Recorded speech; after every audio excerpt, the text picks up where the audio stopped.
Hello guys, welcome back to the channel. So today we've got to talk about something that is way more serious than I think a lot of people are realizing right now. And that is the situation developing with the Indiana Fever roster, specifically around Justine Pissott. Because this is not just a nice preseason story. This is not just a, hey, she had a couple of good moments. No, this is quickly turning into a real roster dilemma. And not just any dilemma, a high-stakes, no margin for error type of decision that could come back and bite the Indiana Fever if they get it wrong. And the reason it's so complicated is because of the type of player Justine Pissott is. Let's just call it what it is. Teams do not casually find 6'4" shooters. That archetype is rare. It's not just rare in the WNBA, it's rare in basketball in general. A player with that kind of size, that kind of length, and that kind of shooting confidence, that's the type of profile teams actively hunt for. You don't stumble into that. You don't just replace that. And then when you actually watch her play, it's not just the fact that she can shoot, it's how she shoots. The release is quick. The confidence is borderline irrational in a good way. She does not hesitate. She does not second guess. She catches the ball and it's already gone. And more importantly, she does not register contests the way most rookies do. A defender can be closing hard and she's still letting it fly like it's an open gym shot. That's a mentality you cannot teach. Now, of course, the issue is not whether Justine Pissott has talent. That part is becoming increasingly obvious. The issue is the numbers game, because right now, you're looking at a situation where Justine Pissott, Shatori Walker-Kimbrough, and KK Timpson are essentially competing for one spot. One. That's it. And when you hear reports like from Chloe Peterson that the Indiana Fever have basically already identified their 12-player roster, that's when things start to get uncomfortable. Because if that's true, then what we're watching right now is a player who might already be on the outside looking in, still making a case that is getting stronger by the possession. And let's actually break down why her case is getting stronger. Because it's not just the shooting. People who are only looking at the box score are missing a lot of what she's doing on the floor. There was a possession, and yeah, it's frustrating not being able to show everything, but let's walk through it. She starts at the three-point line, looks like she's going to set a down screen, sells it just enough, then immediately reads the defensive positioning. KK Timpson is kind of in no man's land. The spacing opens up, and Justine Pissott cuts right into the elbow area. She receives the ball there, doesn't panic, doesn't rush, and then drops a high-level pass over the top to Shatori Walker-Kimbrough for an and one. That's not a basic read.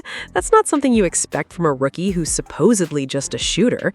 That's processing speed. That's spatial awareness. That's playmaking instinct at 6'4". That matters. And then, later, you see another flash. Ball gets inbounded to Kiana Traylor. There's a soft trap. The ball cycles back, and now Justine Pissott is bringing it up. She's got Keon Howe in front of her, a legitimate rim presence, and instead of panicking or swinging the ball, she isolates.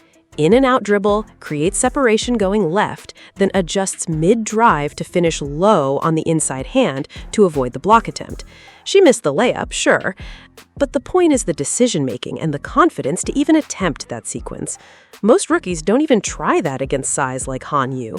They reset the offense. She didn't. And that's where you start to see the real value. Because now you're not just talking about a shooter, you're talking about a player with offensive versatility, a willingness to be aggressive, and the physical tools to potentially grow into something much bigger.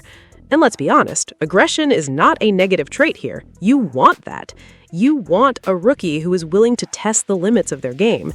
You want someone who isn't afraid of the moment.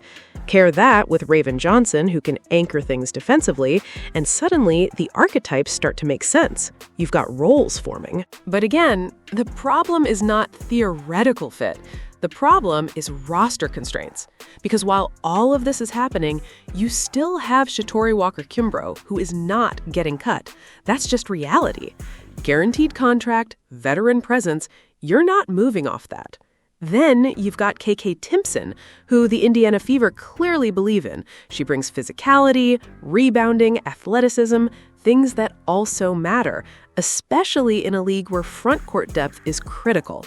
So now you're staring at the decision. Upside versus current reliability versus roster structure. And here's where it gets even more dangerous for the Indiana Fever, because this isn't happening in a vacuum. Other teams are watching closely. Take the Phoenix Mercury, for example. This is a team that understands how to operate on the margins.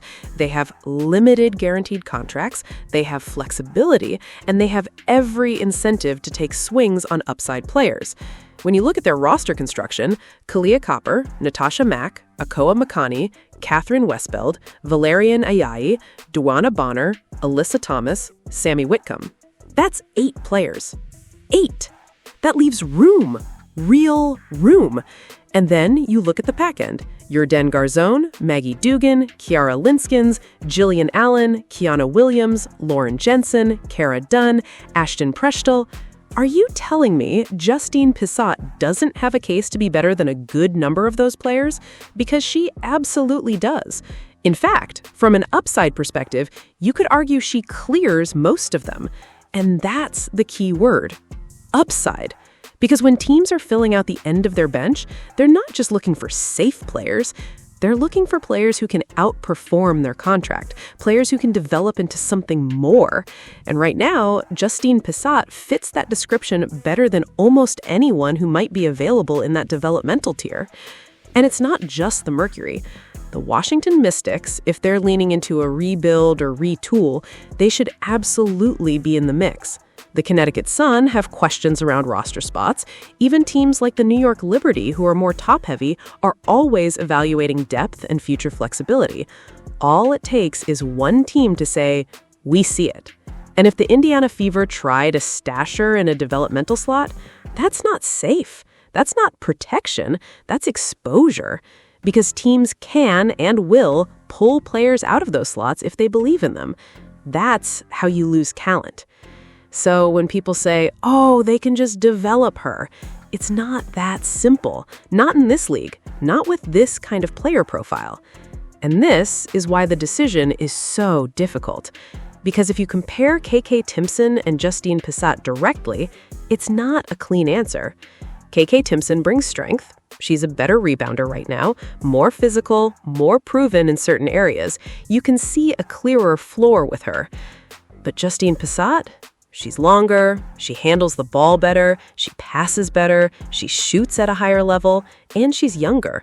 That's the classic floor versus ceiling debate. And organizations get this wrong all the time. They keep the safer player and watch the higher upside player turn into something elsewhere.